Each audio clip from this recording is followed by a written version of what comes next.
কক্সবাজারের কলাতলী সমুদ্র এলাকায় একটি সংঘবদ্ধ ডাকাত দল ফিশিং বোটে ডাকাতির উদ্দেশ্যে অবস্থান করছে।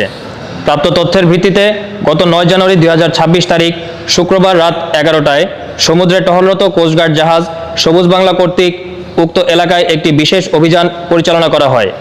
অভিযান চলাকালীন দুটি সন্দেহজনক ফিশিং বোটকে থামার সংকেত দিলে সংকেত অমান্য করে আলো নিভিয়ে দিয়ে পালানোর চেষ্টা করে। এ সময় কোস্টগার্ড জাহাজ কর্তৃক বোট দুটিকে ধাওয়া করলে একটি বোট গতি বাড়িয়ে পালিয়ে যায় এবং অন্য একটি বোট হতে কোস্টগার্ড সদস্যদের দিকে গুলি ছোড়ে। এ সময় কোস্টগার্ড সদস্যরা আত্মরক্ষার্থে পাল্টা গুলি চালালে ডাকাত দলের সদস্য মোহাম্মদ আনিস গুলিবিদ্ধ হয়। পরবর্তীতে কোস্টগার্ডের আভিযানিক দল ঘণ্টাব্যাপী বোটটিকে ধাওয়া করে আটক করতে সক্ষম হয়। আটককৃত বোটটিতে তল্লাশি চালিয়ে একটি দেশীয় আগ্নেয়াস্ত্র, 2 রাউন্ড তাজা কার্তুজ, 11টি দেশীয় অস্ত্রসহ 19 জন ডাকাত সদস্যকে আটক করা হয়। এ সময় আহত ডাকাত দলের সদস্যকে জীবিত উদ্ধার করে চিকিৎসা প্রদানের জন্য কক্সবাজার সদর হাসপাতালে প্রেরণ করা হয়।